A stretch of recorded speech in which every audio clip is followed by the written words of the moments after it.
Good morning, church. I don't get to watch much football nowadays. I have young boys who can't hold still. We have a busy schedule, and we often have something going on Sunday. But last week I had a friend, he just built a house, and so he invited the guys over to come hang out and enjoy the Colts game together.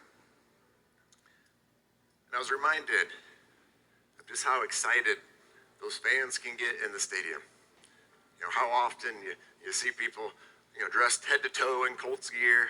They've given the entire day to come into the stadium, tailgating, enjoying the company of other like-minded believers to cheer on their team to victory. I also found myself wondering, how many of these fans have maybe walked away from the church because of that all too common reason of a Christian has hurt me in the past.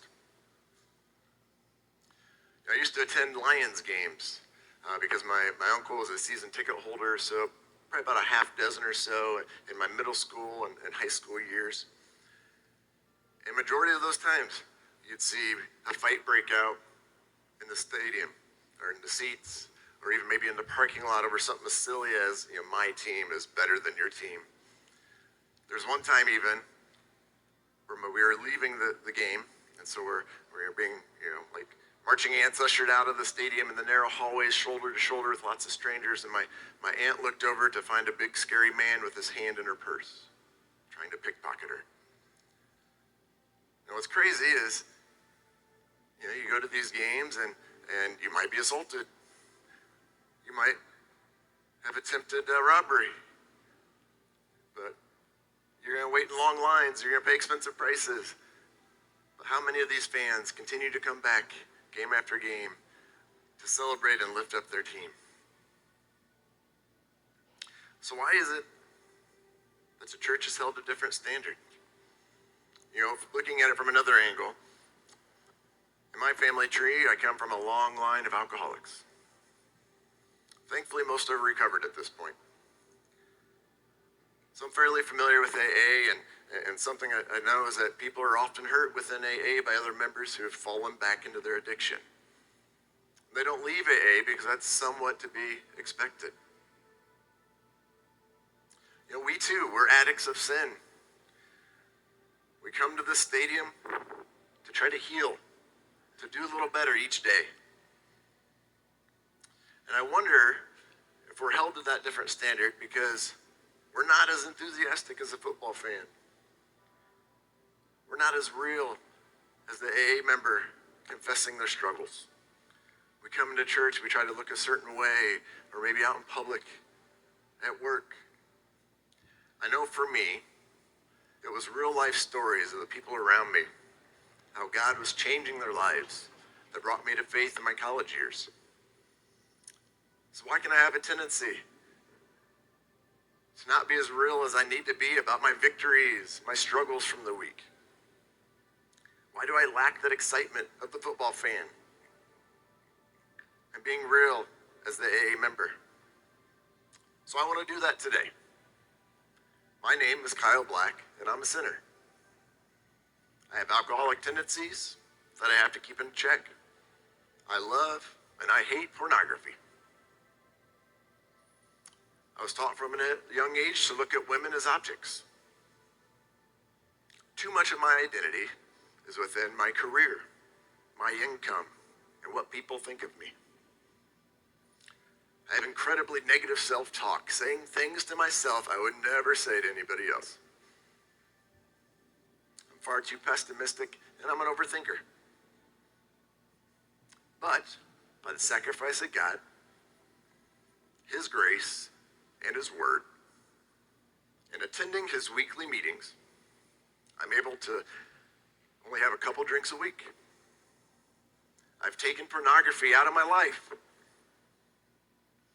I look at women as children of God, some of which are lost and need prayed for, not clicked on.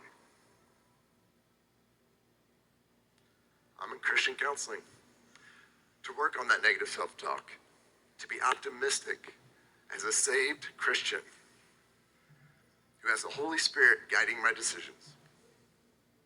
And this is fantastic news. So why can my excitement for meeting in God's stadium sometimes be lacking and just going through the motions? How can I sometimes let life push God into the background when everything he has done for me? Why do I sometimes get more enthusiastic coaching my son's soccer team than growing God's kingdom? Where's that football fan enthusiasm? I think about the movies and how often we see the hero that lays his life down or risks his life for someone to save them. And I think about how cool would it be to get the opportunity to do that for my family or friends, and just how often that would be talked about, that legacy.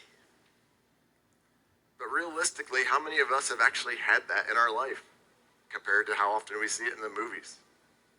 But wait, whether you're a lifelong Christian, whether you're currently trying to figure out what you believe, or if you're an all-out atheist, we have had that. Someone has courageously suffered and died for us. He then rose from the dead and was seen by over 500 eyewitnesses, some of which who put their hands in his lethal wounds. We can get more excited to celebrate someone kicking a ball than Jesus beating Satan and conquering sin. Look around this room. Look in the stadium. Look at the things he's done. Failing marriages have been saved. Cancer has been miraculously healed. Addictions have been overcome. We have the love of family and friends. We have shelter. We have food, employment. We've had miraculously healing and lives changed. But we forget to be enthusiastic sometimes.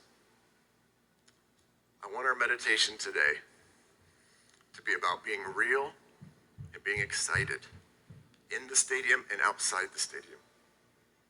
So I want us to do 2 rounds of prayer today.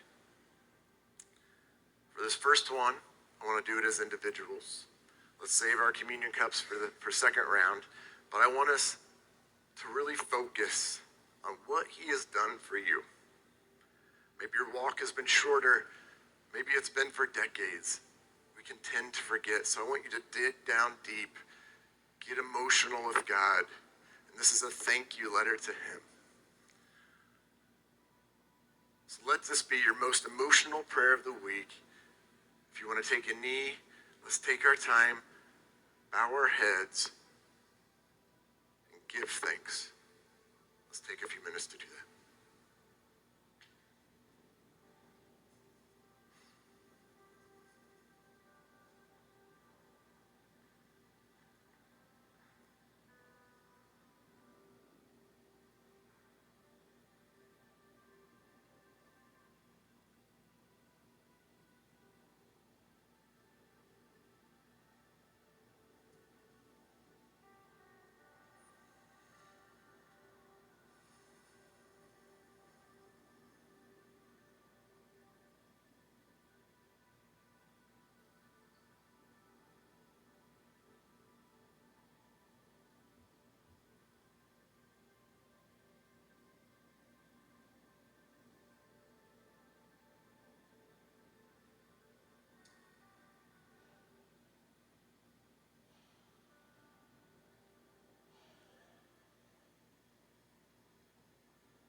round two.